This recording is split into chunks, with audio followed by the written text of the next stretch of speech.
بسم الله الرحمن الرحيم. ومن أحسن قولا ممن دعا إلى الله وعمل صالحا وقال إنني من المسلمين. الحمد لله رب العالمين والعاقبة للمتقين والصلاة والسلام على سيد الأنبياء والمرسلين نبينا محمد وعلى آله وصحبه أجمعين، وبعد. يقول الإمام شيخ الإسلام محمد بن عبد الوهاب بن سليمان التميمي رحمه الله في كتابه كتاب التوحيد باب ما جاء في من لم يقنع بالحلف بالله. عن ابن عمر رضي الله عنهما أن رسول الله صلى الله عليه وسلم قال: لا تحلفوا بآبائكم، من حلف بالله فليصدق، ومن حلف له بالله فليرضى، ومن لم يرضى فليس من الله تعالى. رواه ابن ماجه بسند حسن. رب اشرح لي صدري ويسر لي امري واحلل عقدة من لساني يفقهوا قولي. سبحانك لا علم لنا الا ما علمتنا انك انت العليم الحكيم. عزیز اور دوستوں، بزرگوں اور ساتھیوں، کتاب التوحید کے اس باب میں بتایا جا رہا ہے عقیدے کا یہ مسئلہ کہ جب کسی کے سامنے اللہ کی قسم کھائی جائے تو پھر وہ وہاں پر اسے تسلیم کر دے. اللہ کی قسم کھا لیا، اب اس سے بڑا کوئی نہیں. اسی لیے لعان وغیرہ کے بعد میں دوسرے امور میں گواہی جب نہ ملے تو قسم کھائیں گے 3 بار. تو قسم چوتھی بار تیسری بار کہیں گے اگر میں جھوٹا ہوں تو اللہ کے مجھ پر لعنت برسے، کیونکہ اب اس سے بڑا کوئی فیصلہ نہیں ہو سکتا کہ بندہ اپنا معاملہ اللہ کے سپرد کر دے. عبداللہ بن عمر رضی اللہ عنہ فرماتے ہیں کہ اللہ کے نبی صلی اللہ علیہ وسلم نے فرمایا کہ لا تحلفوا بآبائکم، تم اپنے باپ دادا کی قسم نہ کھاؤ. کتنے لوگ ایسے ہیں، خاص طور سے اردو جو میڈیا ہے یا فلموں کی دنیا ہے، اس نے عقائد کو بگاڑنے میں جو زہر پھیلایا ہے کہ بیٹے کی قسم، سر کی قسم، پیار کی قسم، محبت کی قسم، اس طرح کا کلچر پھیلایا ہے. یعنی پیار اور محبت کی تجارت میں اس نے شرک کو اتنا فروغ دیا کہ اللہ کے نبی صلی اللہ علیہ وسلم فرماتے ہیں کہ لا تحلفوا بآبائکم، اپنے باپ دادا کی قسم نہ کھاؤ، غیر اللہ کی قسم نہ کھاؤ، کیونکہ شرک ہے. لیکن ایک آدمی کہیں پیار کی قسم کھائے گا، کہیں محبت کی قسم کھائے گا.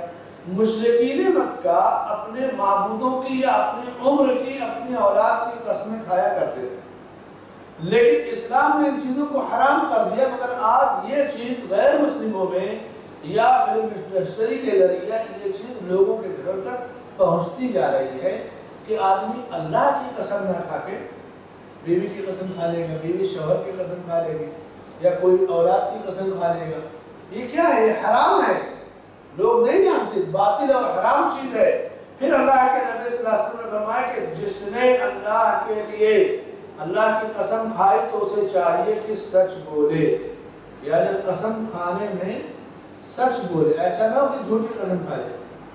وَمَنْ حَلِفَ لَهُ بِاللَّهِ فَلْيَرْضَ، اور جس کے لیے اللہ کی قسم کھائی جائے وہ اس سے راضی ہو جائے کہ بھائی اب کیا، تو اللہ کی قسم کھا لیا، معاملہ ختم ہو گیا. تو اس طرح سے اللہ کی قسم جس کے لیے کھائی جائے وہ اللہ سے راضی ہو جائے. وَمَنْ لَمْ يَرْضَ فَلَيْسَ مِنَ اللَّهِ، اور جو اللہ کی قسم کھائی جائے گی اور جو اس سے راضی نہ ہو تو وہ اللہ والوں میں سے نہیں. اللہ کی قسم کھائی جائے تو اس سے راضی ہو جانا چاہیے. بعض لوگ ایسے جو جھوٹے ہوتے ہیں اور ہمیں پتہ ہے کہ یہ جھوٹا ہے مگر اللہ کی قسم کھا لے گا، اس کو اللہ کا ڈر نہیں ہے. تو ایسی صورت میں اہل علم نے لکھا کہ اگر کسی آدمی کا جھوٹا ہونا یا ناحق ہونا معلوم ہے تو ناحق ہے اور جھوٹی قسم کھا رہا ہے تو ایسی صورت میں اس کی بات رد کر دی جائے گی، اس کا جھوٹ واضح ہے. لیکن ایک آدمی دیندار ہے، متقی ہے، اللہ پر اعتماد ہے، موحد ہے، تو فرمایا کہ وَمَنْ لَمْ يَرْضَ فَلَيْسَ مِنَ اللَّهِ، جو اللہ کی قسم سے راضی نہ ہو تو وہ اللہ والوں میں سے نہیں ہے. مگر جو جھوٹا، عدالتوں میں پیشہ ور گواہ بھی موجود ہوتے ہیں، پیشہ ور قسم کھانے والے بھی موجود ہوتے ہیں، اور پیشہ ور پیسہ لے کر کے قرآن اٹھانے والے بھی موجود رہتے ہیں. تو پتہ ہے کہ یہ جھوٹا ہے، اس کو اللہ کا ڈر یا اللہ کے عذاب کا ڈر نہیں ہے، تو وہاں فوراً کہتے بھائی تم کھاؤ گے قسم، میں نہیں مانوں گا تمہاری قسم، ایسے شخص کا انکار کیا جائے۔ لیکن کسی کے بارے میں نہیں پتا، قسم کھا رہا ہے اللہ کی، تو پھر اللہ کے نبی صلی اللہ علیہ وسلم نے فرمایا کہ جب اللہ کے حوالے کوئی بات کی گئی اور اللہ کی قسم کھا دیا تو اسے مان لے۔ فرمایا اللہ نے کہ وَمَنْ أَحْسَنُ مِنَ اللَّهِ حُكْمًا لِقَوْمٍ يُوقِنُونَ۔ اب اللہ کے حوالے اپنی بات کر رہا ہے تو پھر اللہ سے زیادہ بہتر فیصلہ کون کر سکتا ہے؟ تو اس گفتگو میں باپ دادے کی قسم کھانے سے منع کیا گیا کہ قسم کھائے تو صرف اللہ کی، من کان حالفا فلیحلف باللہ، جسے قسم کھانا ہے تو وہ اسے چاہیے کہ اللہ کی قسم کھائے۔ بعض دفعہ لوگ ہر بات میں قسم کھائیں گے، قسم سے، اس قسم کا اعتبار نہیں، نہ بندہ گناہگار ہوا۔ لا یؤاخذکم اللہ باللغو فی ایمانکم، اللہ نے فرمایا جو لغو قسمیں کھاتے ہو اس کی گرفت نہیں، یہ جملے ہوتے ہیں، عادت ہو جاتی ہے لوگوں کی۔ لیکن اگر کسی نے سچی قسم کھائی تو ایسے صورت میں اس کی قسم کو تسلیم کیا جائے گا، اور اپنا معاملہ بندہ جب اللہ کے حوالے کر رہا ہے تو پھر اب اللہ تعالیٰ ہی اس کی زندگی میں برکت دینے والا ہے۔ اور قسم کھانے والے سے کہا گیا کہ جو قسم کھائے وہ سچی قسم کھائے۔ لیکن بدنصیبی یہ ہے امت کی کہ اپنے معبودوں کے نام پہ تو لوگ جھوٹی قسم نہیں کھائیں گے، مگر اللہ کے نام پہ جھوٹی قسم کھا لیں گے۔ عبداللہ بن عباس، عبداللہ بن مسعود رضی اللہ عنہ کیا کہتے ہیں کہ اللہ کے نام کی جھوٹی قسم کھانا غیر اللہ کی قسم کھانے سے میرے نزدیک بہتر ہے، اس لیے کہ جھوٹی قسم گناہ کبیرہ اور غیر اللہ کی قسم کھانا شرک ہے۔ شرک اور گناہ کبیرہ میں شرک سب سے بڑا جرم ہے۔ لیکن آج ایک آدمی کسی قبر، درگاہ، ولی، پیر یا اپنے بزرگوں کی جھوٹی قسم نہیں کھائے گا، کھائے گا تو سچی کھائے گا، اللہ کی جھوٹی قسم کھا لیتا ہے۔ یعنی اس نے اپنے اولیاء، پیروں، بزرگوں کا درجہ اپنے عقیدے کے لحاظ سے اللہ سے بڑھا دیا۔ یہی ہے شرک اور یہی ہے غیر اللہ کی قسم کھانے کا نقصان۔ اللہ سے دعا ہے کہ اللہ تعالی ہمیں سچائی اور امانتداری عطا فرمائے۔ جہاں قسم کھانے کی بات ہو تو بات پر بندہ قسم نہ کھائے، قسم کھائے تو سچائی کے ساتھ، حقیقت کے ساتھ کھائے۔ اور ہمیں توفیق دے کہ جب کسی نے، اللہ والے نے اللہ کی قسم کھا لی تو اس کی باتوں پہ ہمارا اعتماد مضبوط ہو۔ اللہ سے دعا ہے کہ اللہ ہمیں توحید کی عظمت نصیب فرمائے، آمین۔ صلی اللہ علیہ نبینا محمد وعلی آلہ وصحبہ اجمعین۔ یہ نقصان ہو جائے، یہ لعان کی قسم ہے، اور قرآن کریم میں اس کی تفصیل بیان کی گئی ہے۔ یہودیوں سے یا دوسروں سے جب ہوتا ہے کہ مناظرہ ہوتا ہے، پھر مباہلہ ہوتا ہے کہ اللہ کا نام لے کے بندہ اللہ کے حق پر ہے یا ناحق پر، اب وہ اپنا معاملہ اللہ کے سپرد کرتا ہے۔ مولانا مرسلی رحمۃ اللہ علیہ مولانا محمد قادیانی میں جو مباہلہ ہوا تھا، سمجھاتے نہیں مانا تو دونوں نے یہ ہوا کہ ٹھیک ہے میدان میں ہم قسم کھائیں گے کہ اللہ ہم میں سے جو حق پر ہے اسے باقی رکھ، جو باطل پر ہے اسے حق والے کی زندگی میں موت دے دے۔ تو غلام قادیانی مولانا مرسلی کی زندگی میں ذلت کی موت مر گیا۔ تو اس مباہلے سے یہ لگا، یہ یقین ہو گیا لوگوں کو یا خود قادیانیوں کو کہ قادیانی باطل تھے، غلام قادیانی کی طرح باطل تھے۔ تو یہ آخری مرحلہ ہے، ہمیشہ ایسا نہیں کرنا چاہیے، غلط چیز ہے۔ اس سے یہ بالکل آخری مرحلہ ہے مباہلہ۔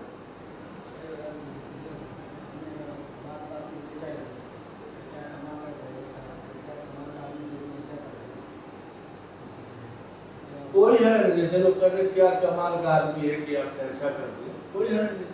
اس کا مقصد یہ نہیں ہے کہ یہ سب کچھ اپنے سے کیا ہے اور اللہ کا اس میں پاور نہیں ہے۔ کوئی اس انسان کو کہتا ہے آپ بڑے کمال کے آدمی، بڑے کام کے آدمی، آپ نے تو یہ کر دیا، اس طرح کے جملوں میں کوئی حرج نہیں۔ ہم اس عمل کا انتصاب، اس نعمت کا انتصاب ایسا نہیں کہ اللہ کے بارے میں نہیں مانا، اس نے اللہ کے فضل و توفیق سے ہی کیا ہے، لیکن اگر یہ کہا تم تو اتنے بڑے کمال کے آدمی کہ ایسا کوئی کر ہی نہیں سکتا، تم نہیں کرتے تو یہ کام نہیں ہوتا، یہ غلط ہے۔ لیکن محدود دائرے میں اس کی تعریف کرنا کوئی حرج نہیں ہے۔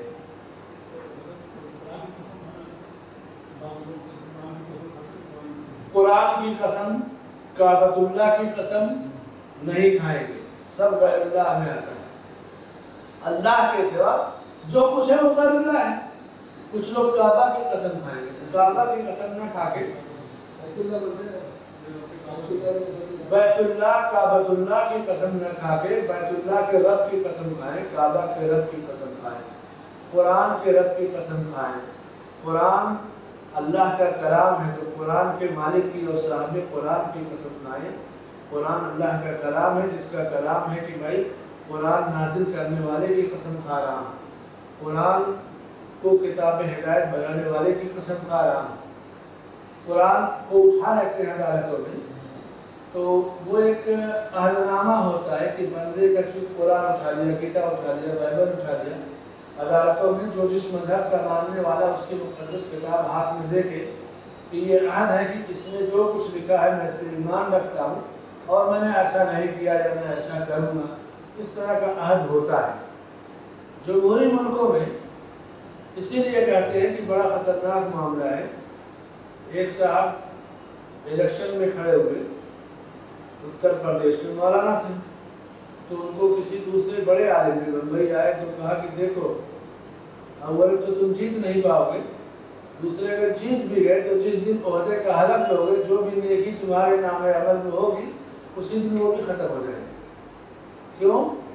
جب حلف لے گا تو کہے گا نا میں دستور ہند کی قسم کھاتا ہوں کہ میں پابندی کروں گا، اور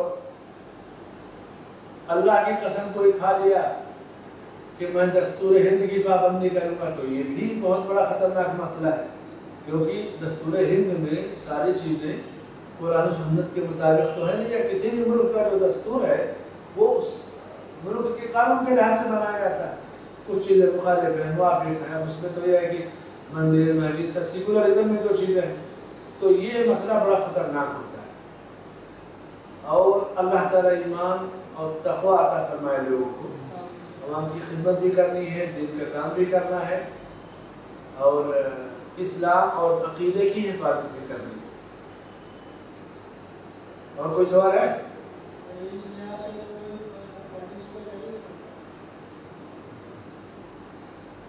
اگر کوئی اس عقیدے کے ساتھ جاتا ہے کہ جو کچھ دستور میں ہے میں اسی کے مطابق زندگی گزاروں گا، اسی کی قسم کھاؤں گا اور اسی کی زندگی گزاروں گا، یہی درست ہے، تو یہ حرام ہے، یہ شرک ہے۔ لیکن اس مقصد سے جاتا ہے کہ میں قرآن و سنت کا پابند مسلمان ہوں، لیکن حالات اور حقائق ایسے ہیں کہ اگر میں اس میدان میں نہیں آؤں گا تو بہت سارے حقوق ہم نہیں پائیں گے، اپنے بھائیوں کی خدمت نہیں ہو پائے گی، اپنی مساجد کی حفاظت، قرآن کی حفاظت اور بہت ساری چیزیں ہماری رہ جائے گی۔ تو نیک مقصد کے لیے جائے، اللہ اس کی نیتوں کے لحاظ سے اسے اجر دے گا، لیکن گیا اور عہدہ کا حلف لیتے ہی وہ سیکولر بن گیا، عوام اس کو منتخب کرتے کہ مسلمان لیڈر، اور جس دن اس کو کرسی مل گئی اس دن سے وہ ایسا سیکولر بن جاتا ہے کہ مسلمانوں کا کوئی کام نہ ہونے پائے، سب کام اپنے حساب سے، چاہے غیر مسلموں کا ہو یا کچھ کام نہ ہو۔ بعض بڑے لیڈران کا یہی معاملہ ہے، ایک لیڈر تھے کانگریس کے صدر سیتا رام کیسری، ان کا بہت بڑا بیان ایک بار آیا تھا کہ ہم مسلمانوں کو پارٹی میں لیتے ہیں تاکہ مسلمان لیڈر مسلم سماج اور معاشرے کے حالات کو میٹنگ میں، پارٹی میں، پارلیمنٹ میں اٹھائے اور اس کا حل آئے۔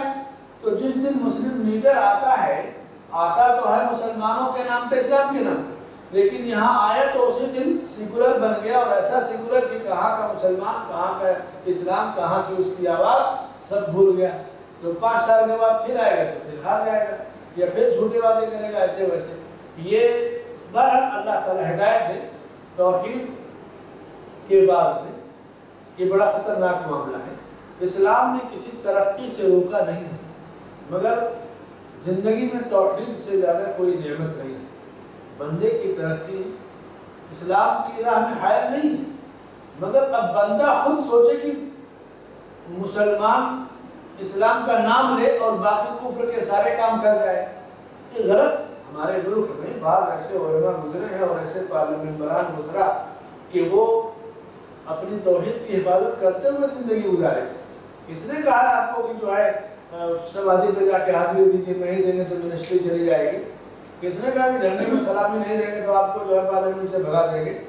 یہ سب تو سیکولر کے نام پہ خود ہی اپنے آپ کو مجھے لوگ سیکولر کہیں، فرقہ پرستی کا لیبل نہ لگنے پائے، چاہے جتنا بھی ان کے آگے جھکو، وَلَن تَرْضَ عَنْكَ الْيَهُودُ وَالنَّصَارَىٰ حَتَّىٰ تَتَّبِعَ مِلَّتَهُمْ۔ اللہ نے صاحب کہا کہ جب تک ان کے دین کی پیروی نہیں کر لو گے وہ راضی نہیں ہوں گے تم سے۔ تو سیکولرزم تو خود ہی تباہی کا عزت ہے۔ سیکولرزم کا مطلب ہے کہ توحید کے مخالف، اور کمیونزم، ہندوازم، یہ تو خطرناک چیزیں ہیں۔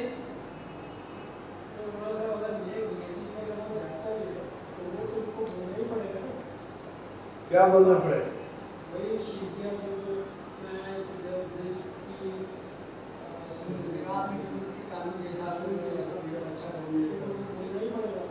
کہے گا کہ ملک کا جو قانون ہے میں اس کی پاسداری کروں گا، ٹھیک ہے ملک کے قانون کے لحاظ سے، لیکن جہاں ملک کے قانون کی وجہ سے اسلام پر آنچ آئے یا مسلمانوں کو نقصان پہنچے تو ظاہر سی بات ہے کہ وہاں پیچھے ہٹنا ہے اس کو۔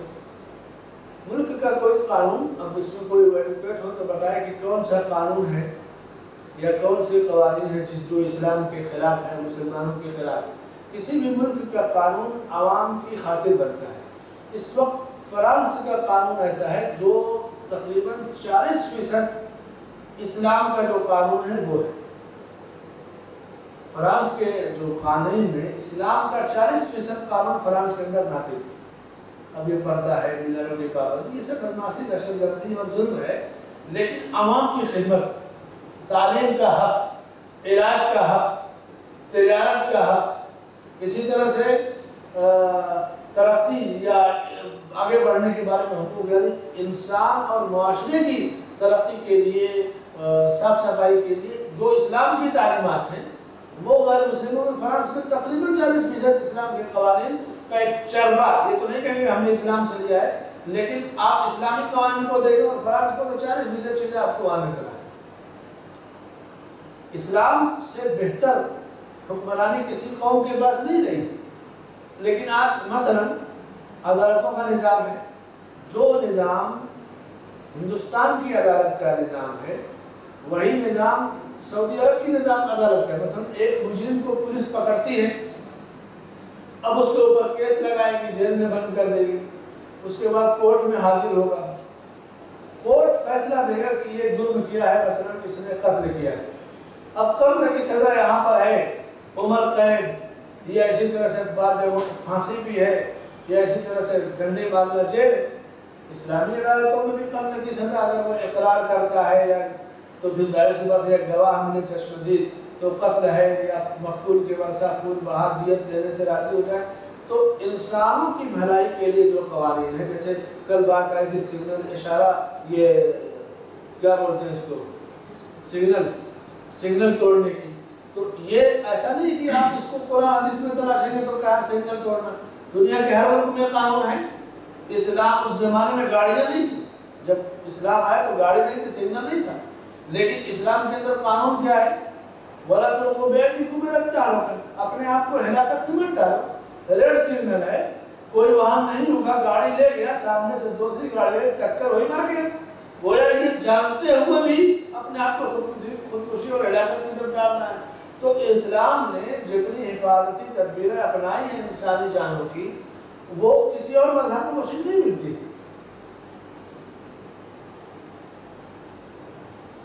اور کوئی سوال؟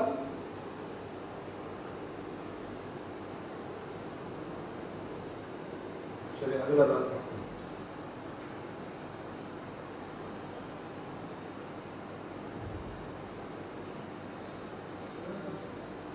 یہ بھی کون ہے کہ اسلام میں کہ جس ملک میں آپ رہتے ہو اس ملک کے قانون کو آپ کو فالو کرنا پڑے، اس ملک جس ملک میں ہے اس ملک کے قانون کو فالو کرنا ہے، لیکن اس ملک کا قانون اگر شریعت میں مداخلت کرتا ہے تو اسی ملک کا قانون ہے کہ کسی مذہب کے اندر ہم مداخلت نہیں کریں گے۔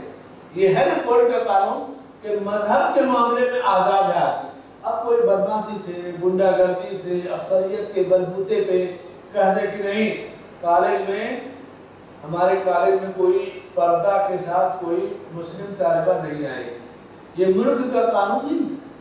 داڑھی کے بغیر، داڑھی ہے تو کوئی فوج میں نہیں رہے گا، یہ ملک کا قانون نہیں ہے۔ یہ تو بتایا نا کہ بدماشی یا دہشت گردی یا اکثریت کے ظلم کی وجہ سے چیزیں اچھالی جاتی ہیں۔ ملک کا قانون کے مذہبی معاملے میں ہر مذہب کے لوگ آزاد ہیں، یہ ملک کا قانون ہے۔ اب کوئی کہے اذان پہ پابندی ہو جائے گی، میناروں پہ اسپیکر نہیں لگے گا، قانون نہیں ہے۔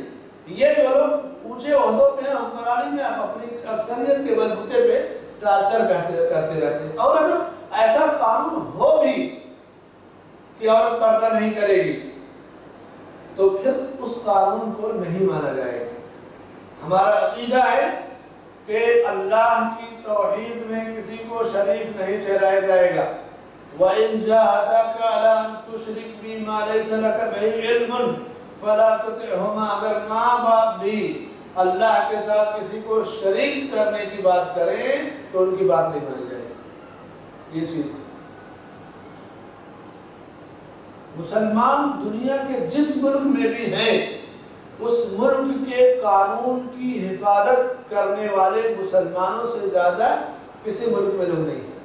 بدنام کیا گیا، اچھالا گیا اور اس طرح سے پریشان کیا گیا، لیکن اب تک کی جو رپورٹ اور حقائق ہے کہ دنیا میں کہیں بھی مسلمان ہیں، فرانس وغیرہ میں کم ہیں، 2.5-3 لاکھ مسلمان ہیں، لیکن جس پرسکون انداز میں مسلمان رہ رہا ہے دوسرا کوئی نہیں رہتا۔ اصل میں مسلمان کو جو اللہ نے نعمت دی ہے، توحید کی نعمت، جس کو بھی نعمت ملتی ہے اس سے لوگ حسد کرتے ہیں، تو وہ سوچتے ہیں کہ دیکھو یہ دنیا بھی بنا رہا ہے، دین بھی بنا رہا ہے، اس لیے وہ حسد کرتے ہیں۔ ہر نعمت جس کو ملتی ہے کل ذی نعمت محسود، اس سے حسد کیا جاتا ہے۔ تو مسلمانوں سے اس وقت دنیا کے لوگ حسد کر رہے ہیں، اور یہ سب چیزیں محسود حاسدانہ انداز کی۔ مسلمان خود ہی بد نصیب ہے۔ اجمیر کا عرس ہوگا تو ٹرین چلاوانے کی مانگ کرے گا، ہے کہ نہیں؟ اسپیشل ٹرین چلتی ہے، یہ کیا ہے؟ کون سا اسلام ہے؟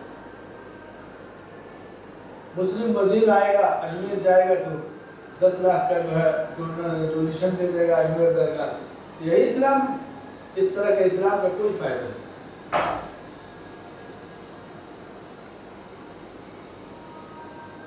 باب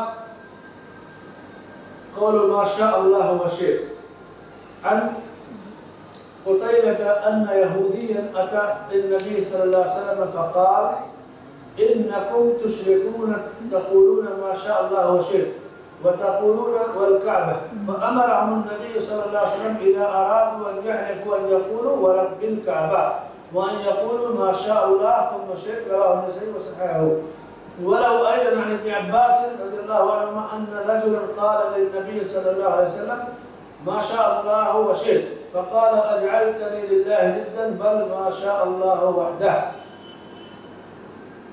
ولابن ماجه عن الطفيل أخي عائشة لأمها قال رأيت كأني أتيت على نفر من اليهود قلت إنكم لأنتم القوم لولا أنكم تقولون عزير بن الله، قالوا وأنتم لأنتم القوم لولا أنكم تقولون ما شاء الله وشاء محمد. ثم مررت بنفر من النصارى فقلت إنكم لأنتم القوم لولا أنكم تقولون المسيح ابن الله، قالوا وإنكم لأنتم القوم لولا أنكم تقولون ما شاء الله وشاء محمد.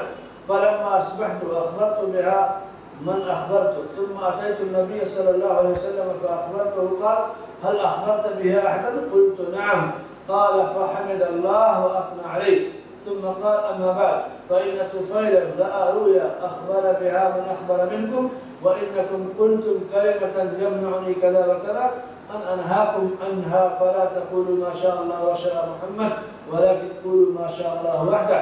رب اشرح لي صدري ويسر لي أمري واحلل عقدة من لساني يفقهوا قولي. سبحانك لا علم لنا إلا ما علمتنا إنك أنت العليم الحكيم. گفتگو میں، جملے میں بعض دفعہ انسان کہتا ہے کہ اور اللہ جو چاہیں اور آپ جو چاہیں، یا اللہ جو چاہیں اور اللہ کے رسول جو چاہیں، تو یہ جملہ استعمال کرنا یہ شرک میں داخل ہے، اس لیے کہ اللہ جو چاہیں اور آپ جو چاہیں، اللہ جو چاہے اور اللہ کے رسول جو چاہے، گویا اللہ کے رسول صلی اللہ علیہ وسلم کو اللہ کے برابر کر دیا، بندے کو اللہ کے برابر کر دیا۔ حضرت قتیلہ کہتے ہیں کہ ایک یہودی اللہ کے نبی صلی اللہ علیہ وسلم کے پاس آیا اور کہا کہ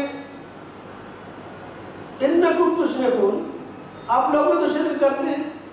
سوچئے یہودی کتنے باریک دان تھے کہ مسلمان کے پاس ایک یہودی آتا ہے کہتا ہے کہ تم بھی تو شرک کرتے ہو۔ آج اگر کوئی یہودی آئے، کوئی غیر مسلم آئے مسلمان سے کہے کہ تم بھی شرک کرتے ہو، تو واضح ہے بھائی درگاہوں کا سجدہ یا اسی طرح سے جو لوگ قبروں میں دفن ہیں ان سے مدد مانگنا، ان سے اولاد مانگنا، تو کھلا ہوا شرک ہے۔ لیکن یہودی نے کون سا نقطہ پکڑا؟ یہود و نصارہ کو اسلام کی تعلیمات بڑی اچھی طرح سے یاد ہے۔ آپ کو بتاؤں، احمد دیدات کا نام سنا ہے، بہت بڑے مناظر تھے اور دنیا میں غیر مسلموں میں اسلام کی دعوت پیش کرتے تھے۔ ڈاکٹر ذاکر نائک صاحب کئی مہینے تک ان کے پاس ٹریننگ کے لیے موجود تھے، کے والد ڈاکٹر عبدالکریم صاحب نے بھیجا تھا، احمد دیدات کے شاگرد تھے، مناظر وغیرہ کی بہت ساری چیزیں ان سے سیکھا ہے انہوں نے۔ احمد دیدات صاحب کی وفات ہو گئی، گجرات کے رہنے والے تھے لیکن ساؤتھ افریقہ ڈربن میں ان کا اپنا سینٹر قائم تھا۔ غیر مسلموں سے، یہودیوں سے، عیسائیوں سے وہ مناظرہ کرتے تھے۔ یہودی کی باریکی دیکھو، ایک بار ڈربن میں مناظرہ تھا اور مناظرے کا موضوع تھا عورت۔ عیسائی اور نصرانی عالم جانتا تھا کہ یہ حنفی آدمی ہے اور احناف کے یہاں ایک مجلس کی 3 طلاق 3 پڑ جاتی ہے، تو اس نے مناظرے کا موضوع رکھا کہ اسلام میں عورت پر ظلم کیا گیا، یہی ثابت کرنا تھا کہ ظلم نہیں کیا گیا۔ پتا تھا کہ گفتگو ہوگی، یہ اپنے حساب سے جواب دیں گے، شکست ہو جائے گی۔ تو جب مناظرہ شروع ہوا تو عیسائی عالم نے کہا کہ اسلام نے جتنا ظلم عورت پر کیا ہے اتنا ظلم کسی اور مذہب میں نہیں ہے۔ دیدار صاحب نے کہا کیوں، کیا بات ہے؟ کہا کہ اس سے بڑا ظلم کیا ہوا کہ ایک عورت زندگی بھر ساتھ نبھائے اور ایک ہی مجلس میں 3 فائر طلاق طلاق طلاق کہہ دیا اور عورت ہمیشہ کے لیے حرام ہو جائے، اس سے بڑا ظلم ہوگا؟ احمد دیدار صاحب اللہ ان کی مغفرت فرمائے، کہا لگتا ہے تم نے قرآن نہیں پڑھا ہے۔ کہا کیا بات ہے؟ کہا طلاق مرتان فإمساک بمعروف وتسریح بإحسان، طلاق لگئی، طلاق 2 بار ہے، ایک مجلس میں آدمی نے طلاق دیا رجوع کر سکتا ہے، دوسری مجلس میں دیا عدت کے اندر رجوع کر سکتا ہے۔ جو طلاق کا طریقہ سنت سے ثابت ہے کہ ایک مجلس کی 1 سے زائد طلاق ہے۔ اللہ کے نبی صلی اللہ علیہ وسلم کے زمانے میں 1 شمار ہوتی تھی، حضرت ابوبکر صدیق رضی اللہ عنہ کے زمانے میں 1 شمار ہوتی تھی، عمر رضی اللہ عنہ کے زمانے میں ابتدا میں 1 شمار ہوتی، لیکن جب لوگ عورتوں کو ستانا شروع کیا، پریشان کرنا شروع کیا، تو تعزیراً ایک آرڈر نافذ کیا کہ اللہ کی شریعت کے ساتھ کھلواڑ نہ کیا جائے۔ اگر کسی نے ایک مجلس میں 3 دیا تو میں سزا کے طور پہ نافذ کر رہا ہوں کہ 3 بڑھ جائے گی۔ شریعت میں تبدیلی نہیں کر رہے، حکمراں تھے، عوامی جو ہے اصلاح کی خاطر کی اب کھلواڑ نہ ہونے پائے، تو وہ پوری تفصیل بتایا۔ عیسائی عالم بیچارہ چت ہو گیا، کہا نہیں، یہ تو پھر پاسا پلٹ گیا، جیت گئے مناظرہ دیدار صاحب۔ جب مناظرہ حد سے باہر آئے تو لوگوں نے پوچھا میاں کیا بات ہے، حنفی مذہب کے ماننے والے امام ابو حنیفہ رحمۃ اللہ علیہ کے مسلک کے خلاف تم نے مناظرہ کیا؟ کہا خاموش ہو جاؤ، یہود و نصارہ سے جب کوئی گفتگو کرنی پڑتی ہے تو وہاں خالص اور پیور اسلام پیش کیا جاتا ہے۔ سمجھ میں آئی بات؟ تو یہ صورت ہے، یہ واقعہ مجھ کو مولانا عبد المتین صاحب محمد جوناگڑھی رحمۃ اللہ علیہ، بہت بڑے مناظر گزرے ہیں بنگلور کے رہنے والے، یہ واقعہ مجھے انہوں نے بتایا تھا۔ 1993 میں ایک بار بنگلور گیا تھا، میسور یونیورسٹی سے کچھ گریجویشن کا کام تھا، تو مولانا کے پاس میں 2-3 دن تک تھا۔ اس زمانے میں بہت ساری چیزیں بتائی، یہ واقعہ آج تک مجھے یاد ہے کہ انہوں نے اسی وقت بتایا تھا۔ کہنے کا مقصد یہ ہے کہ ایک عیسائی اور ایک یہودی اسلام کی باریکیوں سے کتنا واقف ہے، کہ یہ حنفی ہیں، جب اس موضوع پہ مناظرہ کروں گا اپنے مذہب سے گفتگو ہوگی، چت ہو جائیں گے۔ اور یہی وجہ ہے کہ آج اسلام جہاں رسوا ہو رہا ہے اسی وجہ سے کہ لوگ قرآن و سنت کو چھوڑ کے اپنے مذہب کی بات کرتے ہیں۔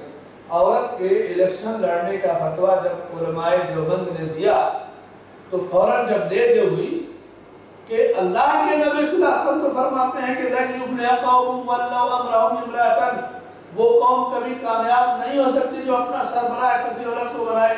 تو پھر پیچھے ہٹے کہ نہیں، فتویٰ نہیں دیا گیا، وہ لڑنا چاہے لڑ سکے لیکن ہمارا فتویٰ نہیں، رجوع کر لیا۔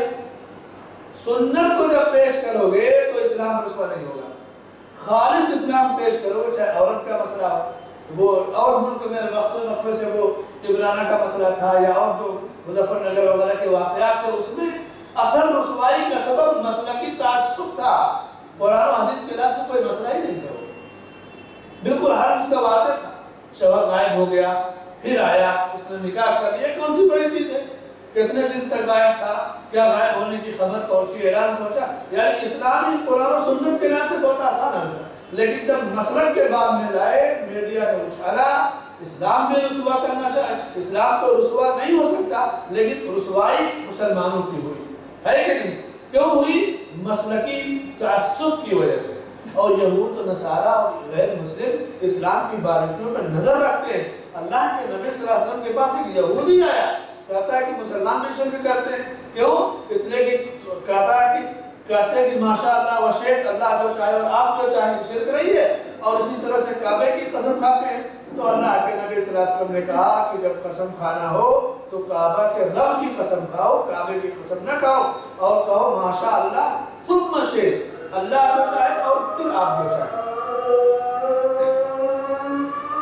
نسائی میں عبداللہ ابن عباس رضی اللہ عنہ سے مروی ہے کہ ایک شخص نے اللہ کے نبی صلی اللہ علیہ وسلم سے کہا ماشاءاللہ و شیخ، اللہ جو چاہے اور آپ جو چاہے۔ اس شخص نے احترام میں کہا تھا، تو آپ نے کیا کہا؟ اجعلتنی للہ ندا، کیا تم نے مجھے اللہ کا شریک کر دیا؟ بل ماشاءاللہ وحدہ، یہ کہو کہ اللہ تنہا جو چاہے وہ کر سکتا ہے۔ نبی کے احترام میں شرک میں جب بندہ داخل ہوا تو احترام، ایسا احترام جو شرک تک پہنچائے، اللہ کے نبی صلی اللہ علیہ وسلم نے منع کر دیا۔ آج یہی صورتحال ہے، قوال گاتا ہے قوالی کہ اللہ کے پردے میں وحدت کے سوا کیا ہے، لینا ہے ہمیں جو کچھ لے لیں گے محمد سے۔ یہ کیا ہے؟ یہ شرک ہے۔ اللہ کے پردے میں وحدت، توحید ہی تو سب کچھ ہے، لیکن دینے والا مالک اللہ تعالیٰ ہے۔ یا اسی طرح سے کچھ لوگوں نے یہاں تک بدنصیبی کیا، اردو شاعری میں یہ بھی چیز آ گئی کہ وہی جو مستوی عرش تھا خدا ہو کر اتر پڑا ہے مدینے میں مصطفیٰ ہو کر، یہ بھی شرک ہے۔ ان بیچاروں کو نہیں پتا کہ اللہ کے نبی صلی اللہ علیہ وسلم مصطفیٰ بن کر مدینے میں نہیں آئے تھے، مکے میں آپ کو نبوت ملی تھی، لیکن جھوٹ تو جھوٹ ہوتا ہے، گناہ تو گناہ ہوتا ہے۔ تو اس طرح کی چیزیں موجود ہیں۔ اب اس شخص کا یہ عقیدہ نہیں تھا کہ آپ ہی بگڑی بناتے ہیں، بس احترام اور تعظیم میں کہا کہ ماشاءاللہ و شیخ، تو اللہ کے نبی صلی اللہ علیہ وسلم نے منع کر دیا۔ اور آپ کا یہ عمل دلیل ہے کہ آدمی کتنا بھی کسی کا احترام کرے، غلط ہے، منکر ہے، شرک ہے، تو فوراً اسے ٹوک دیا جائے گا، اس کی نصیحت کر دی جائے گی، کیونکہ اگر اسی پر مر گیا تو پھر تو بڑا خطرناک معاملہ ہے۔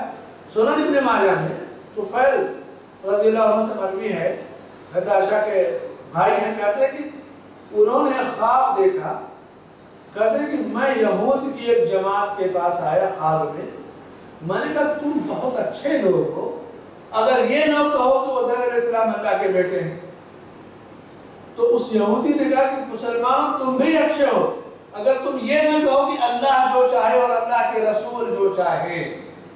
آج ہے کہ نہیں یہ چیز مسلمانوں میں؟ کہا تم بھی اچھے ہو، لیکن اگر یہ نہ کہو کہ اللہ جو چاہے اور محمد صلی اللہ علیہ وسلم جو چاہے۔ پھر میں نصارہ کے پاس گیا اور ان سے کہا کہ تم بڑے اچھے ہو، اگر یہ نہ کہو کہ عیسیٰ علیہ السلام اللہ کے بیٹے ہیں۔ تو اس نے بھی یہی کہا کہ مسلمان تم بھی اچھے ہو، اگر تم یہ نہ کہو کہ اللہ اور اس کا رسول اللہ جو چاہے اور اللہ کے نبی محمد صلی اللہ علیہ وسلم جو چاہے۔ صبح ہوئی، میں نے کچھ لوگوں کو اس کی خبر دیا کہ آج میں نے ایسا خواب دیکھا ہے. پھر اللہ کے نبی صلی اللہ علیہ وسلم سے پوچھا, آپ نے کہا کہ یہ بتاؤ کہ حل اخبرت بیا ہے, یعنی یہ خواب کسی اور کو بتا چکے ہو؟ تو کہا کہ ہاں میں نے بتا دیا ہے. تو اللہ کے نبی صلی اللہ علیہ وسلم نے اس پر اللہ کے حمد و ثنا بیان کی, شکریہ ادا کیا اور کہا کہ طفیل نے ایک خواب دیکھا ہے جس کی اطلاع تم میں سے بعض لوگوں کو دے دیا ہے, لیکن سنو تم اپنی باتوں میں ایک ایسا جملہ کہتے تھے کہ میں اس سے اب تک تم کو روک تو نہیں پا رہا تھا, منع نہیں کر رہا تھا, لیکن سنو تم کبھی یہ نہ کہو کہ ماشاء اللہ و شاء محمد, اللہ اور محمد جو چاہے یا اللہ اور اس کے رسول جو چاہے یہ نہ کہو, ولیکن قولوا ما شاء اللہ وحدہ, یہ کہو کہ اللہ تنہا جو چاہے وہی کر سکتا ہے. یعنی اللہ کی مشیت میں بندے کا اختیار نہیں, اور خود اللہ کے نبی صلی اللہ علیہ وسلم نے کہا کہ میرا بھی اختیار نہیں, بلکہ جب صحابہ کرام سے اللہ کے نبی صلی اللہ علیہ وسلم نے کہا کہ جنت میں کوئی اپنے عمل کی بدولت نہیں جائے گا, پوچھا گیا کیا آپ بھی؟ کہا ہاں میں بھی.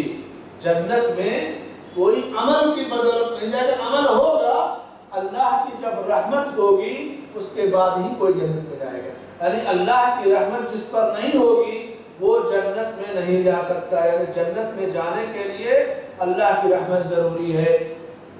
اللہ کے رسول صلی اللہ علیہ وسلم نے کیا کہا اس سے جس نے ماشاء اللہ و شیطہ کہا کہ اجعلتنی للہ ندن, کیا تو نے مجھے اللہ کا شریک قرار دیا؟ یعنی اگر کوئی اس طرح کا جملہ اختیار کرتا ہے گویا وہ شرک کرتا ہے. حضرت طفیل کا یہ خواب اور نبی صلی اللہ علیہ وسلم کی جانب سے اس کی تائید یہ وضاحت ہے کہ اچھا خواب بھی وحی کی ایک قسم ہے. یعنی ایک خواب جو نبی نے دیکھا وہ بھی وحی ہے, کسی صحابی نے خواب دیکھا اور اللہ کے نبی صلی اللہ علیہ وسلم نے اس کی تائید کر دی وہ بھی ایک وحی ہے اگر دین کے معاملے میں خواب دیکھا. جیسے اذان کے جو کلمات ہیں یہ خواب عبداللہ ابن زید نے دیکھا, پھر عمر بن خطاب رضی اللہ عنہ نے دیکھا رضی اللہ عنہ, تو ان دونوں نے اپنا خواب بیان کیا اور اللہ کے نبی صلی اللہ علیہ وسلم نے کہا کہ یہ کلمات بلال کو سکھا دو, ان کی آواز تیز ہے بلند ہے, تو وہ اذان دینا شروع کیے. تو یہ وحی کا یہ جو حصہ تھا خواب کا جو ایک معاملہ تھا کہ تھا تو خواب, لیکن اب جب اس کی نبی کے ذریعے تصدیق ہو گئی گویا یہ ہمارے دل کا ایک حصہ ہے. اب ایسا نہیں کہ ہر آدمی خواب بیان کرتا رہے اور کہے کہ میں نے خواب میں دیکھا ہے کہ نبی صلی اللہ علیہ وسلم آئے اور انہوں نے ایسا کیا ویسا کیا. یہ سب بہت سارے لوگ خوابوں کے ذریعے اپنی فضیلت بیان کرتے ہیں نا, میں نے نبی کو دیکھا ہے اور یہ کیا. جھوٹا خواب اس پہ اللہ کی لعنت برستی ہے. جھوٹا خواب نہیں بیان کرنا چاہیے. ہمیشہ سچا خواب ہو تو اچھے لوگوں کے سامنے بیان کرے. ایسا بھی نہیں کہ جو جلنے بھولنے والے لوگ ہیں حسد کرنے والے ان کے سامنے بھی اپنا ہر اچھا خواب بھی نہ بیان کرے. یوسف علیہ السلام نے جب خواب دیکھا اپنے والد یعقوب علیہ السلام سے کہا تو کیا کہا کہ اس خواب کو اپنے بھائیوں سے مت بتانا کیوں کہ حسد کریں گے. ایک باپ بیٹے سے کہہ رہا ہے کہ اتنا بلند خواب, وہ بھی باپ نبی ہیں, اتنی اونچی ترقی اتنا اونچا مقام, تمہارے بھائی اس کو برداشت نہیں کرے, حسد کر ڈالیں گے. مت بتانا اس خواب کو, کسی اور سے بھی مت بتانا. تو جس پر بہت زیادہ اعتماد ہو دین پہ تقوی پہ اسے وہ خواب بیان کر رہے. خواب کی تعبیر ایسا بھی کہ جو چاہے بیان کرتا رہے. خواب کی تعبیر یہ اس کی بات سنتے تو غیب سے متعلق رہتی ہے, آثار قرائن کو. اچھا ایسا بھی نہیں کہ جو خواب دیکھے تو وہ ایک دم سے اس کا ظاہری مفہوم ہی ہوتا ہے یا کبھی کبھی بالکل الٹا ہوتا ہے. ایک ہی خواب دو آدمی دیکھتے ہیں, دونوں کے لیے الگ الگ تعبیر ہوتی ہے. جس نے خواب دیکھا ہے اس کی زندگی, اس کے حالات, اس کا عمل, اس کے لحاظ سے تعبیر بتائی جاتی ہے. ایسا نہیں کہ ایک خواب ایک آدمی نے دیکھا تو وہیں جیسے ایک ٹیبلٹ ہے, اسپرین ہے یا فیورٹول ہے, پیناڈول ہے, جس کو بھی سر درد ہو دے دیا جائے. یہ خواب کی تعبیر خواب دیکھنے والے کی شخصیت, اس کے حالات اور ان چیزوں کو دیکھ کر کے بیان کی جاتی ہے, اور ہر آدمی تعبیر نہیں بیان کرے گا. بڑا اہم علم ہے. علامہ ابن سیرین رحمہ اللہ کی کتاب تعبیر الرؤیا, وہی سلسلے میں کتاب تسلیم کی جاتی ہے اور مروج ہے. ابن سیرین ایک بڑے مشہور تابعی ہے رحمہ اللہ. تو یہ اس حدیث میں یا اس باب میں جو گفتگو کی گئی کہ کبھی بھی بندہ گفتگو کے درمیان ایسے جملے نہ استعمال کرے کہ وہ شرک میں پڑ جائے، اور مسلمان خاموش نہ رہیں۔ یہود و نصارہ اس پر نگاہ رکھتے ہیں، باریکیوں پر نگاہ رکھتا ہے، ہمارا میڈیا نگاہ رکھتا ہے، مسلمانوں کی کتنی باریک خبریں وہ پیش کرتا ہے، باقاعدہ اس پر ریسرچ کرتے ہیں۔ اللہ سے دعا ہے کہ اللہ ہمیں اسلام اور مسلمانوں کے ساتھ، قرآن کے ساتھ، رب کے ساتھ، نبی کے ساتھ سچائی اور اخلاص عطا فرمائے۔ ہم نبی کے معاملے میں بھی مخلص ہوں، پیروی کے معاملے میں اللہ کے ساتھ مخلص ہوں، اس کی جو ہے اس کی توحید کو مانیں اور غیروں کو شریک نہ کریں، اس کی وحدانیت کے ساتھ اپنے بھائیوں کے ساتھ مخلص ہوں۔ اللہ ہمیں اور آپ کو اس کی توفیق بخشے، آمین۔